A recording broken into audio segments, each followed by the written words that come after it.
coloquei uma foto aí da bandeira, lá o mastro em General Severiano, mas não tem nada a ver com protesto, nada, eu não tô sabendo de nada, né? Eu fui lá porque tive que dar uma passada lá na loja, mas enfim, cara, deixa eu falar de algumas coisas aqui. Rapaziada, é muita coisa pra falar, mas eu acho que num resumo geral, eu acredito que o Botafogo, em termos de imagem, viva um dos piores momentos de sua história, né, cara? Acumulando todos os anos, né, dos últimos 20 anos que foram vexatórios pro Botafogo, os rebaixamentos, os insucessos, a falta de título, e começamos o 2019 de maneira que eu acho que, assim, obviamente, ninguém tava tão empolgado pro início de 2019, ninguém tava tão esperando coisas tão significativas, mas ninguém esperava um início de ano tão pavoroso quanto tá. Na estreia, derrota de 3 para Cabo Friense, depois um empate murcho em 0x0 com o Bangu, derrota no Clássico para o Flamengo com jogadores aos 10 do segundo tempo morrendo em campo, mais uma derrota vexaminosa, né, para o Resende dentro de casa por 1x0, o que resultou aí na penúltima colocação da Taça Guanabara, no geral no Campeonato Carioca, ganha só do Madureira no saldo de gols, né, em número de pontos está empatado, é o único dos 12 grandes do país que ainda não venceu na temporada, foram 3 derrotas e um empate, e o único dos 4 grandes que não foi para semifinal. Sinceramente, cara, sobre o jogo, eu quero falar aqui com vocês. Há quanto tempo, né? Vocês sabem que eu gosto de fazer análise tática, né? Vocês sabem que eu gosto de falar do jogo, da evolução de um trabalho, de um técnico, falar das peças, dos jogadores, do esquema tático. Há quanto tempo eu não consigo falar isso, né?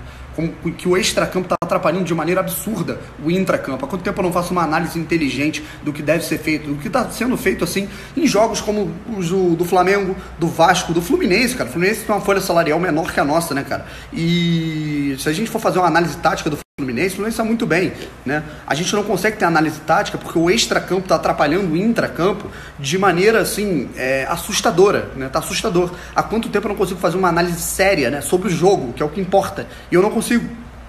Acho que são traços, né? São consequências de um clube completamente abandonado, em todos os sentidos, né? O departamento de futebol, ele simplesmente não existe, né? A gente tem um gerente de futebol que faz contratações e contatos a partir do que está na lista do WhatsApp dele, de quem ele já trabalha, de quem ele tem contato. Fora isso, ele não busca ninguém. A gente tem um vice-presidente de futebol que sai de férias, né, no meio da janela de transferência. A gente tem um vice-geral que adiantou milhões e milhões de receita e agora a gente está tendo que pagar a conta. Um presidente que não sabe nem falar, na hora de falar, de apresentar um goleiro que está chegando, chama ele na entrevista inteira de Diogo Cavalieri. O nome do cara é Diego Cavalieri. Assim, que é o que mais tem dado ênfase, né, cara? Tem dado polêmica nas últimas horas aí. O nosso vice de comunicação e marketing, né, cara? No Twitter, assim, é a opinião dele, por mais que seja bizarra, é a opinião dele, mas será que ele, como profissional de comunicação, não percebeu que ele seria atacado, né? Depois de, assim, o Botafogo vive mais de 20 anos de seca de título, é o único clube grande, dentre os grandes do país, que não conquistou um título expressivo nesse século XXI, né? Será que ele não se ligou, né, depois de 3 derrotas e um empate numa Taça Guanabara, um time que nesse momento estaria indo para a seletiva do rebaixamento do Campeonato Carioca, né? Será que ele não se ligou na gravidade que tem você falar que a culpa é da torcida, né? Que a torcida abandonou o Botafogo? Por que será que só tem 2.000 pessoas indo ao jogo, né? Por que será que o número de sócios só decai? Será que é coincidência? Será que é a torcida que abandonou o time ou o time que abandonou a sua torcida, né? Como contra o Audax, quando a gente quis fazer uma festa de recebimento bonita, né, lá no estádio Newton Santos, na primeira partida da Sul-Americana no ano passado, o Padilha, né, bateu as portas na nossa cara, né, acatou as ordens da Conmebol e não solicitou, né, o plebiscito para que a gente pudesse fazer uma festa bacana. Entramos e tivemos um jogo completamente mórbido, né, sem instrumentos, sem bateria, sem bandeiras, sem torcida, nada, né? Então a torcida é destratada há muito tempo. Eu vi os portões, né? A gente, depois na partida contra o Audax Italiano, fizemos a festa um dia antes, cara. Bandeirões, TNTs, faixas, tudo mais, bandeiras. E tivemos o portão batido na nossa cara e o clube cagando pra gente, né? Será que a torcida que abandonou o Botafogo ou o Botafogo abandonou a sua torcida? E não só de agora, eu tô falando de um exemplo, em 2018, de inúmeros que acontecem há 20 anos, né? A torcida do Botafogo é a mais maltratada dentre os clubes grandes no país há muito tempo, cara, há muito tempo. Uma vez eu tomei um café com um ex-funcionário do clube, né, cara? E ele disse, cara, é impressionante, né? A torcida do Botafogo, ela parece que ela não incentiva o time. Caralho, cara, como é que você quer que a gente incentive essa porra, cara? Como é que tu quer que a gente incentive essa merda, né? Como? Né? Com que forças? Com que força você quer que a gente coloque mais de 2.000 no estádio, né? Com mais de 20 anos sem títulos expressivos, né? Só vexames, só vergonhas, e a cada ano piora, cara. A gente tá em penúltimo na Taça Guanabara, irmão. Pelo amor de Deus. é um clube completamente destroçado em todos os sentidos, cara. O Botafogo não tem representatividade, voz nenhuma, cara. O presidente do Botafogo, ele não existe, ele não sabe falar, né, cara? E aí, com isso, eu recebo a notícia de que na última vez que a gente teve aí, um exemplo bobo, né? O Grupamento Especial de Policiamento em Estádios, ele mudou para BEP, né? Batalhão Especial de Policiamento em Estádios, né? E aí houve uma inauguração, né? No batalhão, lá em Deodoro, batalhão da polícia, né? E todos os representantes de todos os clubes foram convidados, né? Todos. Flamengo, Fluminense, Vasco, Botafogo. O único clube que não mandou um representante, isso daí é política, cara. Você se aproximar com as autoridades de segurança pública, né, cara? Para poder resolver suas pendências, poder ter uma boa relação com quem vai fazer a segurança do seu estádio, do seu torcedor, né? Aprovar ou não, né, as questões do estádio, né, os alvarás e tudo mais. O Botafogo foi o único que não mandou ninguém na festa de inauguração. Isso não soou bem no ouvido dos tenentes, dos coronéis, dos sargentos, né, cara? Do major. Isso não ficou legal, né? Ou seja, eu estou dando um exemplo básico de que o Botafogo está completamente largado. O Botafogo sequer respondeu ao e-mail da polícia, né? E aí Flamengo mandou representante, Fluminense mandou representante, Vasco mandou também, né? Só o Botafogo fica queimado, né? O Botafogo está completamente largado em todos os sentidos. Financeiro, administrativo, futebol, qualquer sentido, cara, qualquer sentido. Principalmente porque não tem comunicação. A voz dentro do Botafogo, ela não existe. E quando existe é para massacrar o torcedor.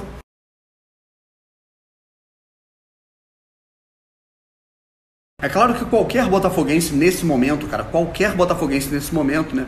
Eu aqui do Rio de Janeiro, o senhor que torce o Botafogo lá em Natal, a criancinha que torce o Botafogo lá em Curitiba, o adolescente que torce o Botafogo lá em Juiz de Fora, todo mundo, cara, todo mundo está esperançoso com a possibilidade dos Moreira Salles assumirem o futebol do clube, mas isso vai demorar, né?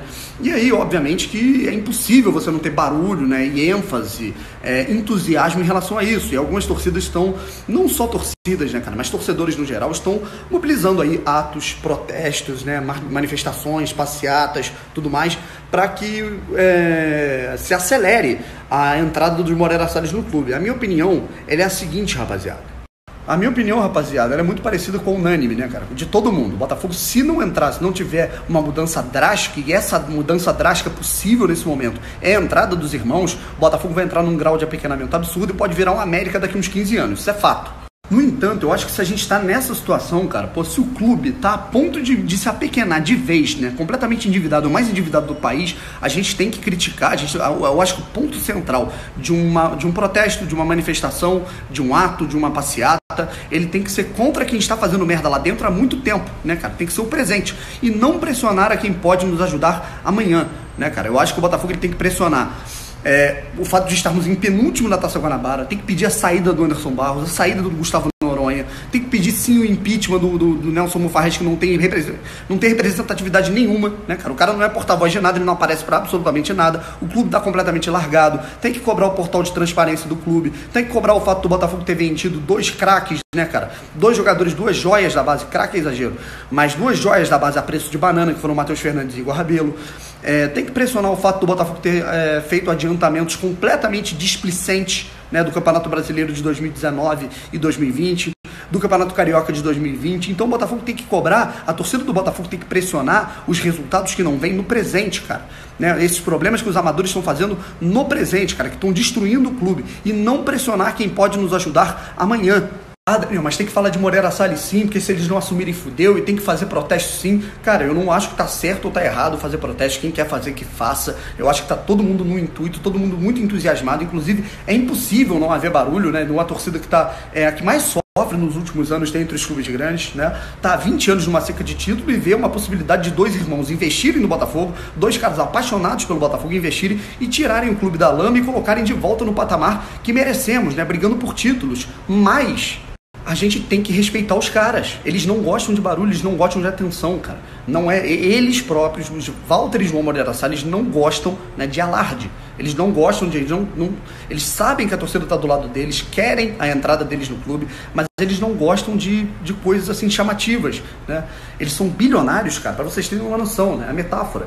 Eles andam com roupas muito simples, né? E andam de palho na rua, cara. Eles não têm carrão, nada, eles não ostentam, né? Eles são bilionários muito simples porque eles não gostam de atenção. Inclusive, né, o João Ele é um cara até um pouco, mórbido, um pouco depressivo, né? Porque ele teve muitas coisas, até uma parada que eu estava até conversando com um DEP do setor visitante, né? Ele fez um filme, né, em que parece a interpretação que a gente tem, ele produz filmes, né?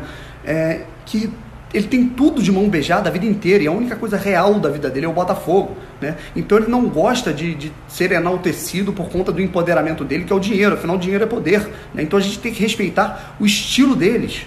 Por fim, eu acho que devemos cobrar de maneira assídua quem está fazendo merda lá dentro, e não pressionar de forma deselegante quem está, assim, por gentileza, querendo investir no clube, cara. São 2 bilionários que querem investir no clube, mas isso requer tempo, cautela, e requer o jeito deles de trabalhar, né? A gente não pode pressioná-los, né? Não pode pressioná-los.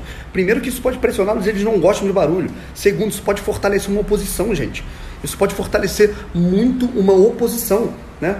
A oposição que nesse momento, cara, já tem gente, já tem conselheiro falando, esbravejando contra a entrada dos irmãos em conselho, né? Na hora de aprovar o balanço financeiro, o orçamento para 2019. Então, a gente tem que ficar atento, cara, com muito silêncio. Afinal, a entrada dos Moreira Salles no comando do futebol do clube vai depender de uma votação de quem está lá dentro. E se a gente revoltar quem está lá dentro, cara, eles vão votar contra e os Moreira Salles não vão entrar, né? O terceiro ponto, cara, que já está acontecendo, os diretores, eles estão cruzando os braços, cruzando as pernas, os Moreira Salles, os bilionários estão vindo aí, então deixa, né, cara, já que os bilionários estão vindo aí, a gente cruza os braços, cruza as pernas, espera eles chegarem e leva com a barriga. Não pode ser assim, cara, porque se eles decidirem não entrar, imagina, cara, a auditoria tem um projeto, planejamento e tal, e os irmãos decidem, cara, tem muito pepino, muita dívida, a gente não vai conseguir segurar isso, não vamos entrar. E aí, né? Vai continuar desse jeito, a situação não pode piorar. A gente tem que cobrar o hoje, cara, para que não piore ainda mais. Tudo tem como ficar pior. Porque se a gente não pressionar quem tá lá dentro, a gente só pedir, só ficar gritando pelo amanhã e deixar esses caras acomodados, vai acontecer o que tá acontecendo há muito tempo, né? Caras que estão destruindo o Botafogo, fazendo um monte de merda e colocando torcida sempre, cara, colocando torcida contra o clube, sempre, né? Quando o Botafogo perde, a culpa é da torcida. E quando o Botafogo ganha, a gente tem que escutar de maneira pejorativa um diretor se comportar dessa forma. Aí, putada, pra vocês que duvidavam dos amadores, nós é pica, moleque, nós é foda. Tem que aceitar. A chupa, aceita que dói menos. Chupa, putada, é campeão. Detalhe, se é campeão é para um título de Taça Guanabara de 2015, né, cara? Então é dessa forma que a diretoria do Botafogo ela se comporta, né? Quando temos uma derrota, a culpa é da torcida. E quando temos uma vitória, a torcida tem que chupar e aceitar. E não... Eles tratam como se fosse uma vingança com a torcida. E não vencemos juntos. Isso é lamentável e tem que mudar.